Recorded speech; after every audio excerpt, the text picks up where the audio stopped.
नमस्कार मंडळी, तुम्हा सर्वांचं नवीन एका व्हिडिओमध्ये खूप खूप स्वागत आहे. आता तुम्ही म्हणाल साबुदाणा चाळणीवरती टाकून ही कुठली रेसिपी, पण ही रेसिपी पाहिल्यानंतर नक्की करणार आणि विकत मात्र कधीच आणणार नाही. एकदा करा आणि वर्षभर खा बरं का. आता ही नेमकी काय असेल पाहण्यासाठी व्हिडिओ मात्र कुठे स्किप न करता शेवटपर्यंत बघा. चला तर वेळ न करता आजच्या व्हिडिओला सुरुवात करूया. सुरुवातीला बघा, आज आपण वर्षभरासाठी पदार्थ जो करत आहोत तो साबुदाण्यापासून करत आहोत. तर साबुदाणा इथं घेतलेला आहे 2 कप आणि वजनी प्रमाण सांगायला गेलं तर पाव किलो इतका साबुदाणा घेतलाच, म्हणजेच की 250 ग्रॅम इतका साबुदाणा घेतलेला आहे बघा. आता आपल्याला हा साबुदाणा काय भिजत ठेवायचा आहे. जर तुम्हाला हा पदार्थ सकाळी करायचा असेल ना तर रात्री साबुदाणा भिजत ठेवायचं बरं का. म्हणजे साबुदाणा भिजण्यासाठी बघा 8 ते 10 तास हवेत, म्हणजे ना छान प्रकारे भिजला जातो. आता आपल्याला ना हा साबुदाणा धुवून घ्यायचा आहे, हलक्या हाताने चोळून घ्यायचा आहे आणि आपण धुवून घेणार आहोत. नळाखाली इथं बघा मी 2 ते 3 पाण्यात हा साबुदाणा धुवून घेतला आहे. आता साबुदाणा भिजणे इतपत ह्याच्यामध्ये पाणी घालूयात. साधारण 1 बोटभर इतकंच पाणी घालायचं आहे आणि हा साबुदाणा भिजत घालूयात. आता हा रात्री मी झोपण्यापूर्वी भिजत घातला होता आणि सकाळी पाहणार आहे बरं का. आता बघा इथे साबुदाणा छान फुलून वर आलेला आहे बघा. 10 ते 12 तासानंतर अगदी छान मऊसूच भिजलेला आहे. असा साबुदाणा आपल्याला भिजवून घ्यायचा आहे बघा. आता हा साबुदाणा आपण मोकळा करून घेऊयात.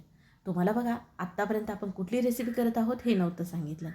तर आज आपण करत आहोत नायलन साबुदाणा. बघा विकत आणता का नाही, पण आता ही पद्धत पाहिल्यानंतर तुम्ही म्हणाल अरे वा, इतका सोपा आहे का करायला. आता बघा जो भिजत घातलेला साबुदाणा आहे तो बाजूला ठेवला आहे आणि इथं ना आपल्याला अशा घ्यायच्या चाळणी, ज्या की आपण मोदक किंवा वड्या उकडण्यासाठी घेतो ना ते, आणि त्याला थोडंसं तेल लावून घ्यायचं आहे ब्रशने. आता हा भिजवलेला साबुदाणा का नाही पूर्णपणे आपल्याला मोकळा सुळसुळीत करून घ्यायचा आहे बरं का. कारण भिजवल्यानंतर थोडंसं चिकट होतो का नाही, एकमेकांना चिटकतो म्हणून. साबुदाणा भिजत घालत असताना जर अशी कमी पाणी घालायचं, म्हणजे असा मोकळा सळसळीत साबुदाणा भिजतो. चिकट चिवट किंवा साबुदाण्याचा जास्त लगदा होत नाही. आणि ह्या चाळणीवरती बघा आता इथं पळी घेतली ना, त्या पळीने मी साबुदाणा घालत आहे. एकमेकांना चिटकायला नको असा पातळ साबुदाणा असा पसरून घ्यायचा. व्हिडिओमध्ये तुम्ही आता इथं बघितलंच असं दाखवल्याप्रमाणे.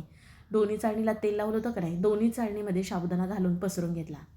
आता गॅसवरती कढईमध्ये बघा पाणी उकळायला ठेवलं होतं. अशी चाळण वर नेऊन ठेवले आणि झाकण ठेवलेलं आहे. आता बाजूला मी दुसरीसुद्धा कढई ठेवली आणि त्याच्यावरती सुद्धा ना ही चाळण ठेवून झाकण ठेवून ना एक 8 ते 9 मिनटं ना वाफ काढून घेतली मध्यम आचेवरती. आता एक 9 मिनटानंतर इथं झाकण काढलेलं आहे आणि साबुदाणा अगोदरपेक्षा बघा आता ह्याचा रंग बदललेला आहे. ट्रान्सफर तुम्हाला दिसत असेल. आता खाली परातीमध्ये इथं ना मी 2 ग्लास इतकं पाणी घेतलेलं आहे आणि ही चाळण ना कढईवरनं उचलायची आणि ह्या परातीमध्ये ठेवायची. आता ही चाळण हलकी गरम आहे. गरम असताना जरी हा साबुदाणा मोकळा केला तरीसुद्धा चालेल. आपल्या घरामध्ये असं उलतान कालतं तर असं का नाही, त्याने हा साबुदाणा ह्याच्यातला काढून ह्या परातीमध्ये सोडायचा आहे. आपण थंड पाण्यामध्ये ही चाळण घातली का नाही तर साबुदाणा लगेच मोकळा होतो बघा. इथे पाणी थंड म्हणजे जे आपलं रेग्युलर साधं असतं ना तेच आहे, फ्रीजमधलं वगैरे घेतलेलं नाही. पुन्हा दुसऱ्या चाळणीमधला सुद्धा बघा एक 8 ते 9 मिनटं किंवा 10 मिनटं हा साबुदाणा असा ट्रान्सफर होसपर्यंत वाफून घ्यायचा आहे. आणि ती सुद्धा चाळण अशी ह्या परातीमध्येच काढून घेतली बघा आणि त्याच्यातला सुद्धा साबुदाणा हा वेगळा करून घेतला. आता जर तुम्हाला गुठळ्या किंवा गाठी अशा चिकट साबुदाणा वाटत असेल, जर तुम्ही चोळला ना तर असा साबुदाणा मोकळा होतो बघा. आता पुन्हाच त्याच चाळणी ज्या ओल्या झाल्या होत्या त्या पुसून घ्यायच्या आहेत आणि त्याला थोडंसं तेल लावून घ्यायचं आहे आणि पुन्हा जसं अगोदर केलं का नाही आपण साबुदाणा तसंच करून घ्यायचं आहे. आपण साबुदाण्यामध्ये इथे मीठ वगैरे वापरलेलं नाही, पुढे वापरणारच आहे बरं का. आणि बघा दोन्ही चाळणीला ना तेल लावून घेतलं आहे आणि साबुदाणा असा पसरून घेतला. एकावरती एक जास्त असा साबुदाणा ठेवायचा नाही. आणि सेम प्रोसेस पुन्हा गॅसवरती ना हा साबुदाणा वाफवून घेणार आहे. तुम्ही जर 2-2 गॅसवरती केलात ना असं तर लवकर फटाफट असं होतं बघा, जास्त वेळ लागत नाही म्हणून. आता बघा खाली एक भांडं घेतलं आहे, त्याच्यावरती चाळण ठेवले आणि आता आपण जो हा साबुदाणा वाफवलेला पाण्यामध्ये काढून घेतला होता ना तो ह्याच्यावरती काढून ह्याच्यातलं पाणी आपण निथळून घेणार आहोत.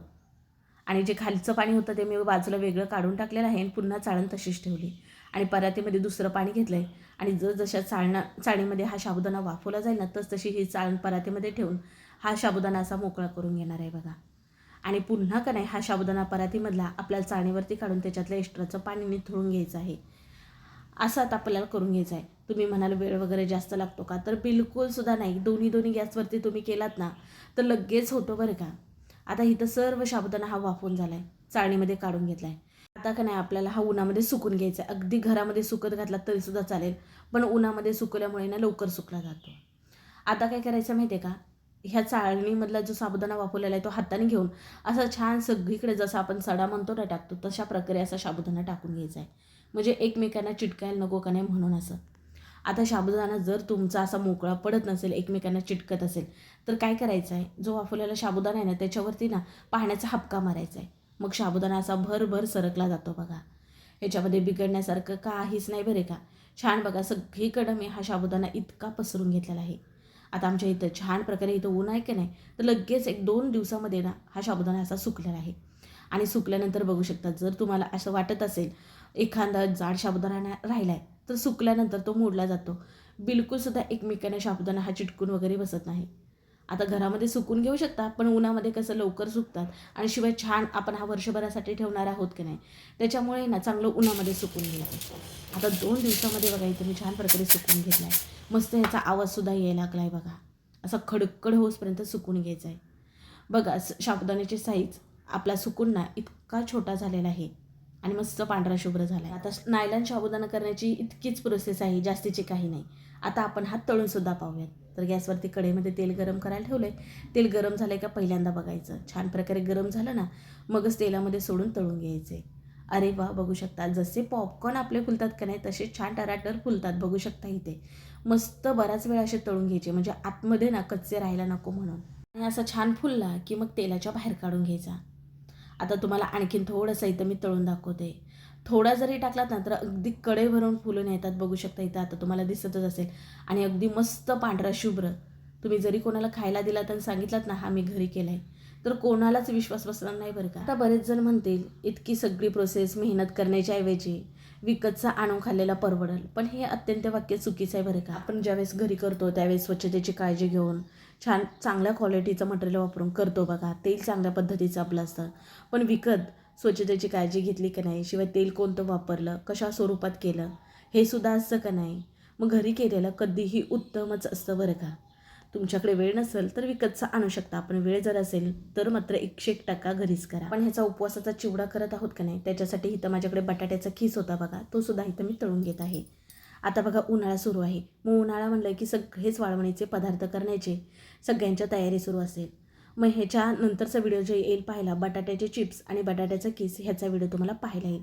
त्याच्यामध्ये तुम्ही बटाट्याचा किस कसा करायचा पाहू शकता. अगदी छान बटाट्याचा किस फुललेला आहे बघा. बटाट्याचा खीस तळून झाला की त्याच तेलामध्ये नाही तर मी शेंगदाणेसुद्धा हलके साल निघोजपर्यंत तळून घेतलेत बघा, म्हणजे मस्त कुरकुरीत लागतात. आता तळलेले शेंगदाणे काढून घ्यायचे आणि त्याच तेलामध्ये नाही तर मी मिरची तळून घेत आहे. अगदी तुम्ही मुलांसाठी करत असतात, मुलं तिखट खात नसतील, मग नाही मिरची वापरत तरीसुद्धा चालेल. उपवासाला जर तुम्हाला कढीपत्ता चालत असेल, मग कढीपत्तासुद्धा तुम्ही अशा पद्धतीने इथे तळून घेऊ शकता बरं का. आता इथं बघा मिरची छान असा रंग बदलूसपर्यंत कुरकुरीत होईपर्यंत तळून घ्यायची आहे. मिरचीसुद्धा तळून झाली की खाली काढून घ्यायची. आणि बघा तळलेला नायलॉन साबुदाणा एका मोठ्या भांड्यामध्ये काढून घेतला आहे. त्याचबरोबर बटाट्याचा खीस जो फ्राय केला होता ना, तो सुद्धा मी हलका चुरा करून घातलेला आहे. त्याचबरोबर तळलेली शेंगदाणे, तळलेली हिरवी मिरची, त्याचबरोबर चवीनुसार मीठ अर्धा चमच इतकं आणि पिठी साखर 2 चमचे इतके घालायचे बरं का. चव छान प्रकारे येते. आणि आता आपल्याला हे सगळं मिसळून घ्यायचं आहे बरं का. आणि इथं बघा उपवासाचा ना हा आपला चिवडा तयार झाला. जर तुम्ही नायलॉन साबुदाणा एकदा वर्षभरासाठी करून ठेवलात, मग पाहिजेत त्यावेळेस असा चिवडा करू शकता बरं का. हवाबंद डब्यामध्ये ठेवलात ना तर छान कुरकुरीत राहतो. मुलांनासुद्धा ना अगदी मधल्या वेळेस खाण्यासाठी देऊ शकता. आणि बघा हे वेपर्स आपले अगदी छान पांढरे शुभ्र झालेत बरं का. ते सुद्धा अगदी तोडून किंवा कुस्करून असे घालू शकता. आणि मस्त खाण्यासाठी घरच्या घरी बघा हा चिवडा तयार झाला. बघा तुम्ही कोणाला खायला दिलात तर विश्वास बसेल का हा चिवडा घरी केला आहे. आणि बघा आता साबुदाणा एक तुम्हाला इथं मी मोडून दाखवते. आतमध्ये कुठेही कच्चा राहिलेला नाही बघा. अगदी छान खुसखुशीत फुटला जातो का नाही आतपर्यंत, इतका मस्त झालेला आहे. मी सांगते ना म्हणून नक्की नक्की एकदा करून बघा. टेस्टसुद्धा विकतचं तुम्ही कधीच खाणार नाही, इतका छान जबरदस्त झाला आहे बघा. उपवासामध्ये बघा आपल्याला नेहमी साबुदाण्याची खिचडी खाऊ वाटत नाही, मग तुम्ही उन्हाळ्यामध्येच असा नायलॉन साबुदाणा जर करून ठेवलात ना तर वर्षभरासाठी ना केव्हाही असा चिवडा करू शकता. मग कशी वाटली आजची रेसिपी नक्की कमेंटमध्ये सांगा. व्हिडिओ जरा सुद्धा आवडला तर पटकन एक लाईक ठोका. व्हिडिओ शेअर करा, चॅनलला सबस्क्राईब करायला विसरू नका. चला पुन्हा भेटू अशा नवीन एका रेसिपीमध्ये.